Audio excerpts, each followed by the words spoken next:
Hi everyone, welcome to my studio. This video is the ninth in a series of 10 that documents my process as I create a commissioned bust and a sculpture that captures my thoughts on COVID. In my last video, I would have revealed that the COVID-19 sculpture's title is Unapologetic. In this video, I resolve what she will be wearing. Yes, up to this point, I had no idea what that would have been. I separated the final rendering stage into two videos. This is because I need to pause work on the torso in order to finish the head, which is a separate video. Then, with the head attached, I can complete the final rendering stage. Let's take a look at what I did.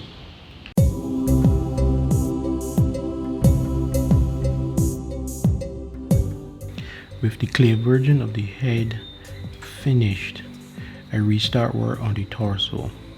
I put the sculpture back together so that I can work within the limited space.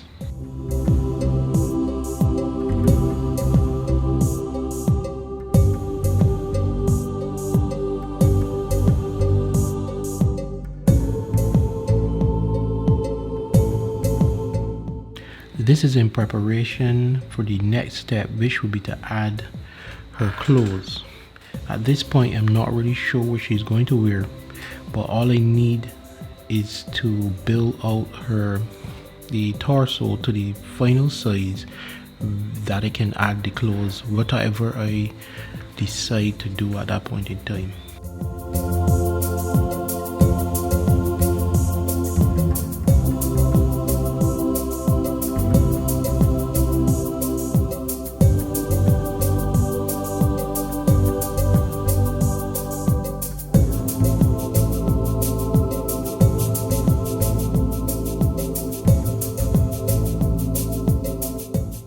I start with the chest area and move down to the hips.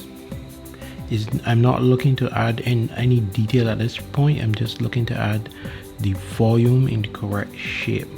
Because I'm going to be adding clothes, I just need to add the forms that would influence the shape of the clothes or how the clothes will fit.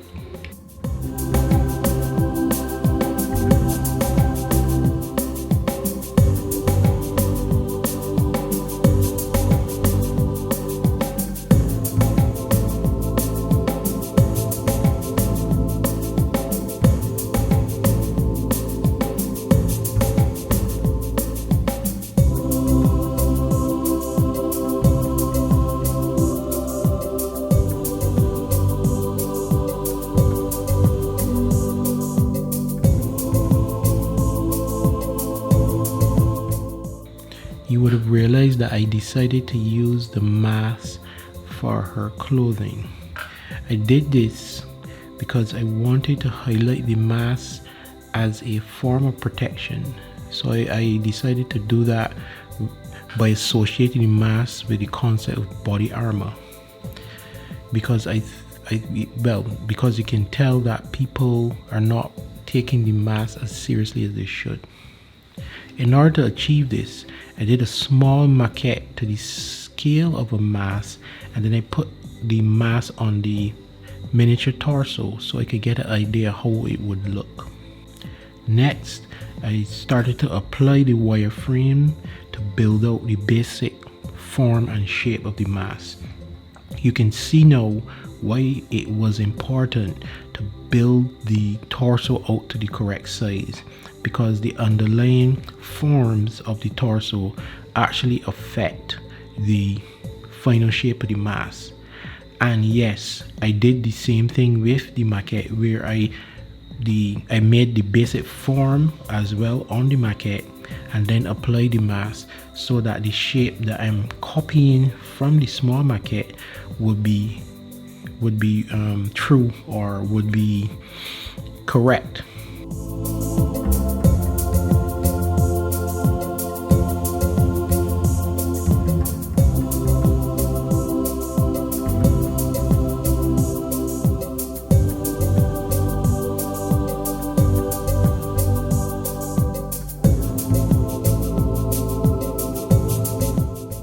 At this point, I'm not too interested in details. I'm just trying to get the basic mass of cement on, the basic forms on, so I can work it out and resolve it at a later point.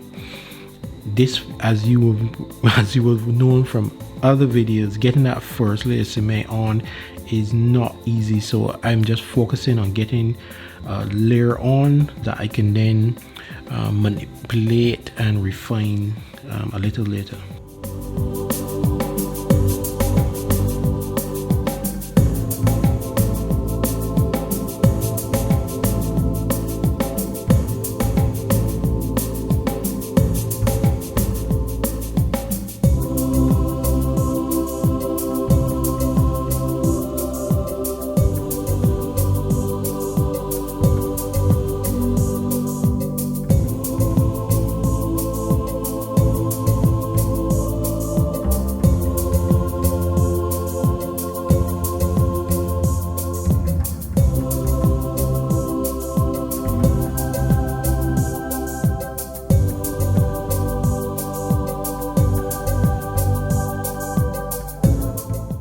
In order to refine the mass, I start by refining the hands.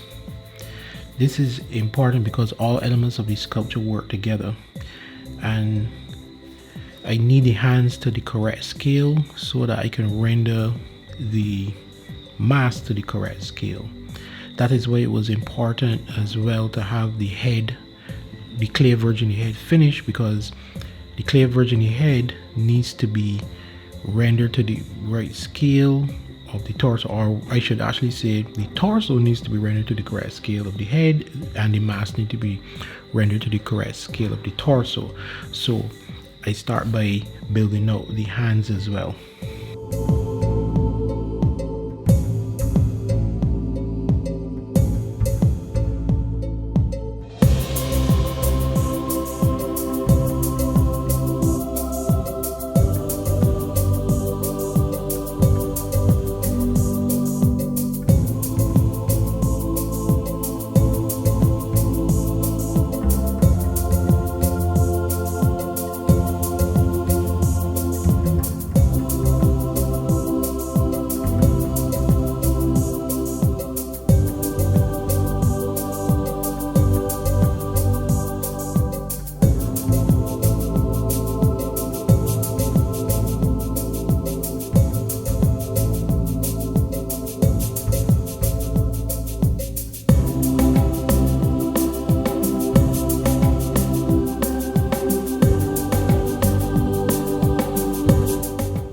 After referencing the small maquette, I remove the parts that are not necessary, and I start to reapply the cement. This may seem strange, but this is my process, which is actually similar to clay, I guess, but this is the way I work. I tend to build up forms and then remove material. Yes, you could build it direct, but I find I get more subtlety with the forms when I am able to take off and add and take off and add.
finally, I start work on her back.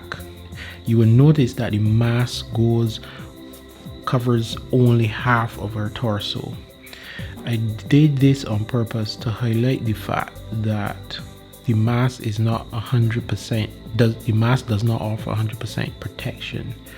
There are other protocols that you have to use, such as washing your hands and social distancing, in order to fully protect, or not even fully protect yourself, but protect yourself as much as you possibly could. You're still exposed to some degree. So with reference to the sculpture, not only am I saying that she only has partial protection from the mask, especially in the tight space, I'm saying from a mental standpoint, even though she is being strong in the face of COVID, she is still vulnerable. In fact, we are all vulnerable, and that is why mental health is a critical part of dealing with COVID. With the first part of the rendering done, I actually will stop work on the mask and torso and move on to the head, because to move forward I need to have a cement version of the head and attach it to the torso, so I can have the complete sculpture and really finish the rendering and add the kind of subtleties to the form and the expression in terms of her pose and the other elements. Make sure they're working together. You may have noticed that as I render the sculpture, I tend to add material and then remove it, then add it again in a slightly different way. I see this process as an exploration of the subject.